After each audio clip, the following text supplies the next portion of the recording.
আসসালামু আলাইকুম। আশা করি আপনারা সকলেই ভালো আছেন। আজকে একটি গুরুত্বপূর্ণ বিষয় নিয়ে কথা বলবো। সেটি হচ্ছে যে আমাদের এলবো পেইন বা কনুই ব্যথা। তো এটা হচ্ছে আমাদের এলবো বা কনুই। তো এই এলবো পেইন বা কনুই ব্যথার অনেক কারণ রয়েছে। যেমন যদি আমরা এখানে কোনো আঘাত পাই আমাদের কনুইতে, সেক্ষেত্রে ব্যথা হতে পারে।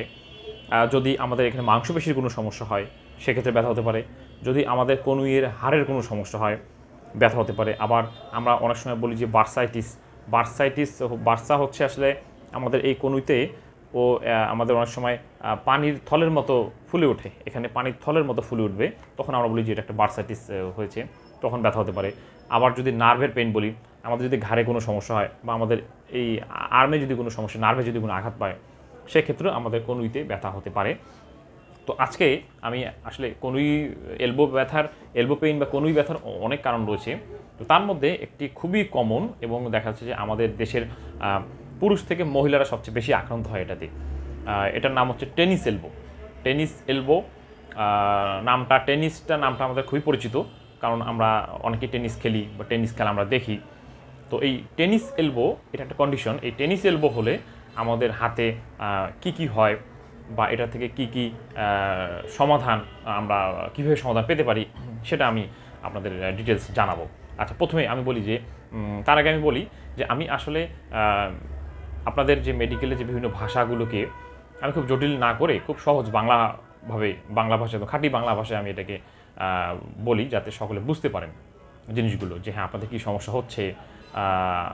আসলে তা আরেকজনের যদি কোনো সমস্যা হয় সেটা যদি বুঝতে পারেন, যে হ্যাঁ, যাতে আমাদের সেন্স বা আমাদের ওই নলেজটা বেড়ে যায়। যদি আমি মেডিকেলের ভাষা ইউজ করি তাহলে সব কিছু বুঝতে পারবেন না আপনারা। আর যদি আমি সহজ বাংলাভাবে বলি তাহলে অনেকে বুঝতে পারবেন যে হ্যাঁ, আসলেই আমার এই সমস্যাটা হয়েছে, আসলে বা তার ওই সমস্যাটা হয়েছে। এই জ্ঞানটা বাড়ানোর জন্য আমি আসলে এটাকে খুব সহজ হয়ে বলি। আচ্ছা, তো এখন আমরা আসি যে টেনিস এলবোটা কী। টেনিস এলবোটা হচ্ছে যে আমরা যারা টেনিস খেলে, প্লেয়াররা যারা বেশি টেনিস খেলে, তাদের খুব কমন হয় টেনিস এলবো। আচ্ছা, আর আমাদের দেশে মা বোনদের কীভাবে হয়? সবচেয়ে বেশি হয়, পুরুষদেরও হয়, তবে মহিলাদের বেশি হয়। কারণ আমাদের দেশে মহিলারা কাপড় ধোয়, প্রচুর কাপড় ধোয়, কাপড় কাচে, তারপর হচ্ছে যে তরকারি আমরা চাকু দিয়ে কাটে, তারপর হচ্ছে ল্যাপটপে কম্পিউটারে সবসময় কাজ করতে হয় প্রচুর। যার ফলে হয় যে আমাদের এই যে এলবোর, একটু কাছে নিয়ে আসো, এই যে আমাদের এলবোর ঠিক এই এলবোর এই যে এখানে জয়েন্টের একটু নিচে আমাদের এখানে তীব্র ব্যথা হয়। এই জায়গাটায় একটা তীব্র ব্যথা হবে এবং এই ব্যথা এখান থেকে এদিকেও চলে আসতে পারে।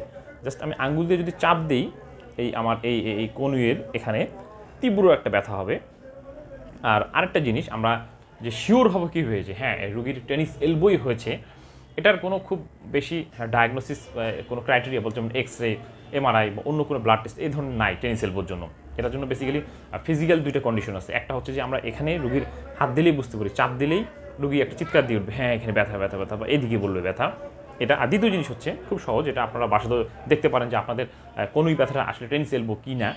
হাতটাকে এরকম করে এই যে মিডিল ফিঙ্গারটাকে এভাবে নেবেন, হ্যাঁ এভাবে নিয়ে এই আপনার একটা আঙ্গুল দিয়ে মিডিল ফিঙ্গারটাকে চাপ দিয়ে ধরবেন, ধরে মিডিল ফিঙ্গারটাকে তোলার চেষ্টা করবেন, তুলবেন আর এই হাত দিয়ে এটাকে বাধা দেবেন। এই যে আমি বাধা দিচ্ছি, এই যে হ্যাঁ, আবার দেখাই, মিডিল ফিঙ্গারটাকে ডাউন করে নিয়ে আপনার এই হাত দিয়ে আটকায় একটু জোরে চাপ দিয়ে তুলবেন এটাকে, ব্যাস।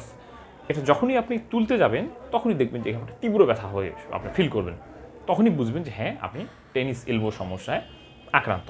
আচ্ছা, টেনিস এলবো কেন হয় সেটা হচ্ছে যে এই যে আমাদের এখানে এটাকে আমরা টেন্ডন বলি, এখানে একটা টেন্ডন থাকে, টেন্ডন এক্সটেন্সর অরিজিন টেন্ডন বলি এটা আমরা। বা আমাদের এই যে এটা ফোর আর্মের যে হাতটাকে উপরে তুলি, এই যে আমরা যে উপরে তুলতে পারতেছি, এই যে মাংসপেশির যে গুচ্ছগুলো আছে এখান থেকে তৈরি হয়, এখান থেকে তৈরি হয়। তো এখানে একটু হালকা এটা আমি বলি যে টিয়ার হয়, মাইক্রো টিয়ার হয়, যে ওই টেন্ডনটা আছে একটু ছিঁড়ে যায়, হালকা ছিঁড়ে যায়। এটা খালি চোখে দেখা যায় না, বা এমন না যে একদম ছিঁড়ে গেছে, এরকম না। এটা খুবই সূক্ষ্ম একটা টিয়ার হয়, যেটা খালি চোখে দেখা যায় না। তখন এখানে এই ব্যথাটা হয় আর কি। তখন আমরা এটাকে বলি যে হ্যাঁ টেনিস এলবো হয়েছে রোগী। আচ্ছা, এখন এর সমাধান কি? এর বেশ কয়েক ধরনের সমাধান রয়েছে আমাদের কাছে। প্রথম যে আমরা যেটা করি, যে আমরা প্রথমে এই জায়গাটায় অনেক সময় আমরা স্টেরয়েড একটা ইঞ্জেকশন দিয়ে দিই। স্টেরয়েড ইঞ্জেকশন দিলে তখন এই জায়গায় যে একটা ইনফ্লামেশন থাকে, এই ইনফ্লামেশনটা অনেক ক্ষেত্রে কমে যায়। তারপর ডায়াবেটিস রোগীদের এই ইঞ্জেকশনটা দেওয়া ঠিক না, দিলে তাদের সুগার অনেক বেড়ে যাবে, তখন দেখা যাচ্ছে তাদের ইনফেকশন হতে পারে। আচ্ছা, 2 নম্বর হচ্ছে আমাদের ফিজিওথেরাপিতে আমরা বলি অ্যাডভান্স ডাই নিডলিং। এটা যদি আমরা 10টা, আমাদের 8টা থেকে 10টা সেশন লাগে, এই যে আমরা অ্যাডভান্স ডাই নিডলিং করি এই পয়েন্টটাতে আপনার এই টেনিস এলবো, এটা সম্পূর্ণ সমাধান সম্ভব এবং এক্ষেত্রে একটা সুবিধা হচ্ছে যে আপনার কোনো ডায়াবেটিস বাড়বে না। আচ্ছা, তৃতীয় জিনিস হচ্ছে আমাদের ফিজিওথেরাপিতে আরও ইকুইপমেন্ট আছে, যেমন আমরা আল্ট্রাসাউন্ড থেরাপি ও ওয়াক্স থেরাপি আমরা যদি এগুলো ব্যবহার করি। আর একটা হচ্ছে DTFM, একটা আমাদের টেকনিক আছে, যদি ডিপ ট্রান্সভার্স ফ্রিকশন মাসাজ। তো এই টেকনিকগুলো আমরা ফিজিওথেরাপি যে টেকনিকগুলো আমরা ব্যবহার করি, তাহলেও আপনি এটা 10 দিন থেকে 2 সপ্তাহের মধ্যে এই টেনিস এলবো থেকে সমাধান সম্ভব। আর সর্বশেষ যেটা হচ্ছে আধুনিক ট্রিটমেন্ট, এটা হচ্ছে PRP। তো PRP ট্রিটমেন্ট যদি আমরা যদি সবগুলো ব্যর্থ হয়, তখন PRP ট্রিটমেন্টটা করা যায়। PRP ট্রিটমেন্টেও অনেকটা রেট ভালো, হাতের যে ইনফ্লামেশনটা থাকে এটা অনেকটা রিকভার করে যায়। তো যদি আপনাদের কারো এই ধরনের টেনিস এলবো সমস্যা হয়, তাহলে দেখবেন যে আমি যেগুলো বলেছি হুবহু এরকম একদম মিলে যাবে। তো তখন আপনারা যদি সঠিকভাবে ফিজিওথেরাপির চিকিৎসা বা অন্য যে চিকিৎসাগুলো বলেছিলাম এগুলো যদি গ্রহণ করেন, তাহলে আপনি এটা একদম খুব র্যাপিডলি আপনার এই ব্যথা থেকে একদম সমাধান পাবেন আপনি।